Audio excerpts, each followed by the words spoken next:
इस वक्त हम मौजूद हैं भागलपुर जिला के कहलगांव प्रखंड में और पकड़तल्ला स्थित शीतला मंदिर स्थान पे जगद्गुरु शंकराचार्य उपस्थित हुए हैं और उन्होंने अपना गौ माता पे अपने विचार को रखा और लोगों से बात किया और प्रेस कॉन्फ्रेंस भी किया। आइए जानते हैं उन्हीं की जुबानी उनकी क्या कहानी है।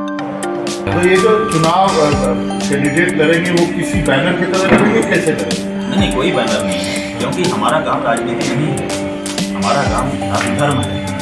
तो लोगों को क्या होता है, हमारे जो हिंदू शास्त्र है उसमें ये स्पष्ट लिखा हुआ है कि पाप और पुण्य नाम की दो चीज़ें होती हैं। कुछ काम करने से आपको पाप लगता है, कुछ काम करने से आपको पुण्य मिलता है। तो अगर आप गौ हत्या करेंगे तो आपको गौ हत्या का पाप लगेगा, अगर आप गौ रक्षा करेंगे तो गौ रक्षा का पुण्य मिलेगा। अब ये गौ रक्षा और गौ हत्या अगर कोई कर रहा है, हम सीधे नहीं कर रहे हैं लेकिन उसका समर्थन करते हैं तो भी पाप पुण्य हो जाता है। तो राजनीतिक दल निरंतर जब गौ हत्या को बढ़ावा देने का मतलब उनको समर्थन देना, और समर्थन देने का मतलब कि हमको भी उसी पाप का भागीदार हो जाना। तो ये जो धर्म की बात है ये हम जनता को बता रहे हैं, तो जनता कह रही है नहीं, हम गौ हत्या का पाप अपने माथे नहीं रखना चाहेंगे। तो ये जो कैंडिडेट खड़े होंगे तो इसके बारे में यही होगा कि ये हिंदू वोट डिवाइड करेंगे, बीजेपी को नुकसान होगा। बात ये किसको नुकसान होगा, किसको फायदा होगा, ये तो राजनीतिक लोग सोचें, पार्टियाँ सोचें। हम तो श्रद्धालु हैं, हिंदू हैं, गौ भक्त हैं, हम चाहते हैं कि हमारी गौ माता ना मारी जाए। ये गुनागणित तो राजनीतिज्ञों का काम है, हम इसमें कैसे सोच सकते हैं। किसी को फायदा हो, किसी को नुकसान हो, ये हमारी ना तो भावना है। हम किसी को नुकसान नहीं पहुंचाना चाहते और किसी को फायदा भी नहीं पहुंचाना चाहते, लेकिन गौ हत्या तो रोकना चाहते हैं, गौ माता की रक्षा तो करना चाहते हैं। आखिर वो तो हमारा धर्म है, आखिर वो तो हमारा कर्तव्य है, आखिर वो तो हमारी भावना है। स्वामी जी, आपका एंटी गवर्नमेंट है, एंटी एस्टेब्लिशमेंट है, एंटी बीजेपी है, क्या है?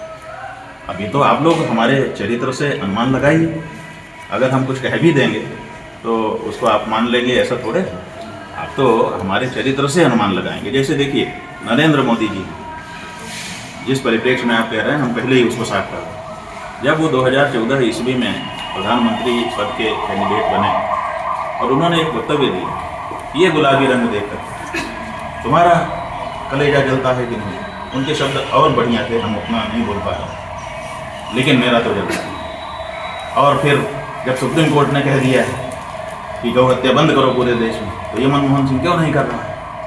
तो हम लोगों को लगा इतना खुल करके गौ माता के पक्ष में बोलने वाला व्यक्ति अगर ये प्रधानमंत्री बन जाए तो गौ माता की रक्षा करेंगे। हम सब ने समर्थन किया, खुशी मनाई और 5 साल चुप रहे। एक वक्तव्य दिखा दीजिए नरेंद्र मोदी के विरुद्ध हमने बोला, 5 साल कम होता है। अगर हम नरेंद्र मोदी के विरोधी होते तो बोल देते उसी समय, लेकिन नहीं बोले। फिर कहा गया, फिर हम लोगों ने लिखना पढ़ना शुरू किया, बात करना शुरू किया कि भाई देर हो रही है, आप आए थे उतरिए। कहा कि नहीं, ये टर्म तो हम काम समझने के लिए रखे हैं, अगले टर्म में हम करेंगे। तो अगले टर्म की बात आ गई, फिर अगला टर्म में दिखाया गया, वो टर्म भी बीत गया। फिर उसके बाद तीसरे टर्म की बात आ गई। तीसरे टर्म में लोगों ने बात उठाई तो अमित शाह जी आए बिहार, सीतामढ़ी में भगवती सीता की जन्मभूमि में, और उन्होंने कहा कि आप तीसरी बार नरेंद्र मोदी को प्रधानमंत्री बना दीजिए, हम गौ हत्यारों को उल्टा लटका करके सीधा कर देंगे। लगा कि चलो तीसरी बार से, अब तीसरी बार भी बन गए और उसके बाद भी अब 1.5 साल 1 साल से ज़्यादा हो ही चुका है। तो अब गौ हत्या के बारे में उनकी कोई बात ही नहीं है और एक्सपोर्ट बढ़ता चला जा रहा है। गौ हत्यारों को गुंडा की छाप अलग प्रधानमंत्री ने स्वयं लगा दी है मुहर। और यहाँ पर जब हम आए गौ माता की रक्षा करने की बात करने के लिए, तो उनके साथी एक हैं, उन्होंने कह दिया ये तो गंदा आदमी है। तो बताइए, गौ रक्षा करने वाला गुंडा है और गंदा है। तो सर इतना भव्य राम मंदिर तो बन गया। तो सुनिए, तो अब इसी से अनुमान लगता है। जो आप पहले हमसे पूछ रहे थे, पहले उस पर उत्तर पूरा नहीं हुआ। आपने पूछा कि आप क्या हैं, आप सरकार के विरोधी हैं, मोदी के विरोधी हैं क्या? तो हम ये कह रहे हैं कि कोई किसी का विरोधी और कोई किसी का समर्थक नहीं होता। परिस्थितियाँ, व्यक्ति का आचरण है ना, न कश्चित कस्यचित् मित्रम न कश्चित कस्यचित् रिपुः व्यवहारे न जायन्ते मित्राणि रिपुवस्तथा।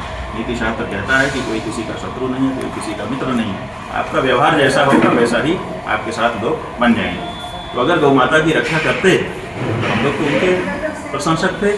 अब गौ माता रक्षा नहीं हो रही है और गौ माता की कीमत पर हम उनके प्रशंसक कैसे हो सकते हैं?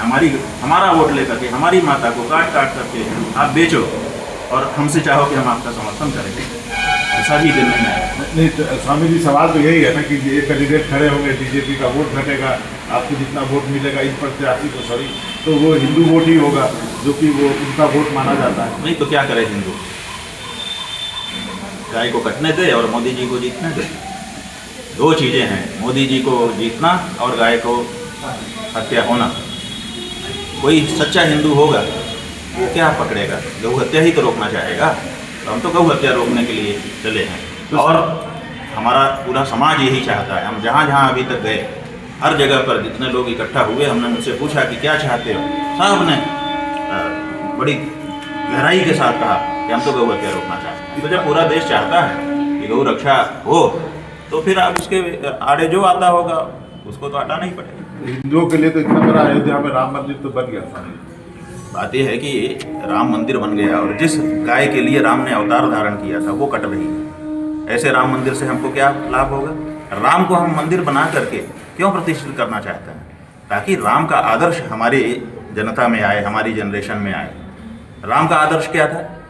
गौदिज हितकारी, गौ माता की रक्षक थे वो।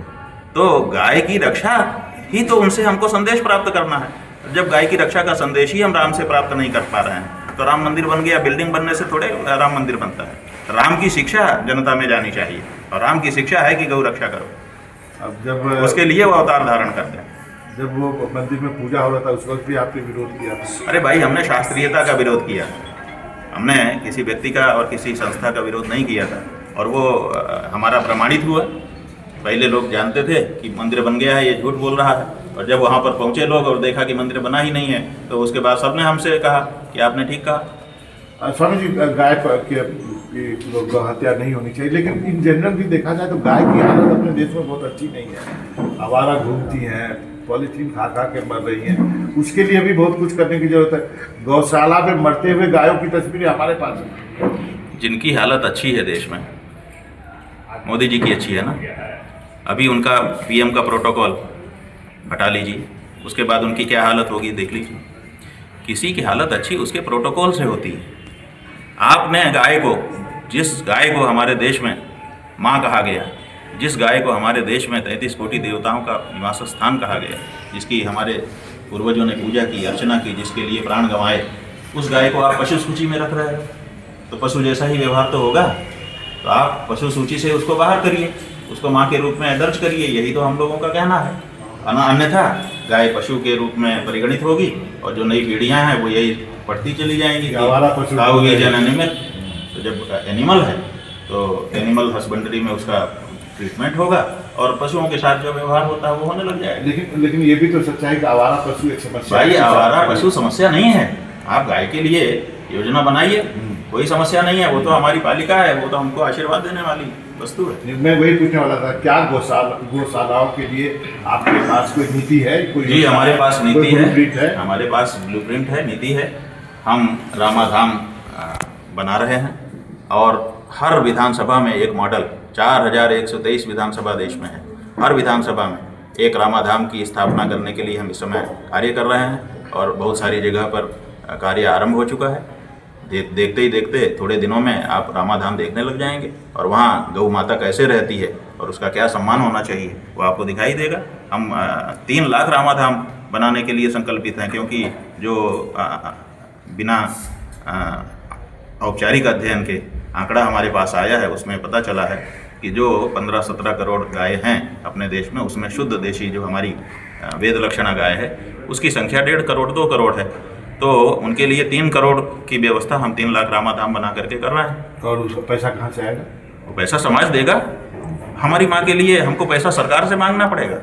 हम पर सरकार से पैसा नहीं मांग रहे हैं। हम सरकार से ये कह रहे हैं कि जो तुमने पशु सूची में से रखा है गाय को, पशु सूची से हटाओ, माँ के रूप में उसको दर्ज करो। बाकी तो काम हम करेंगे। हम सरकार से पैसा नहीं मांग रहे हैं। हिंदू जनता अपनी गौ माता के लिए आज भी सक्षम है, उनकी सेवा करेगी वो और प्रतिष्ठापूर्ण ढंग से करेगी। स्वामी जी, आप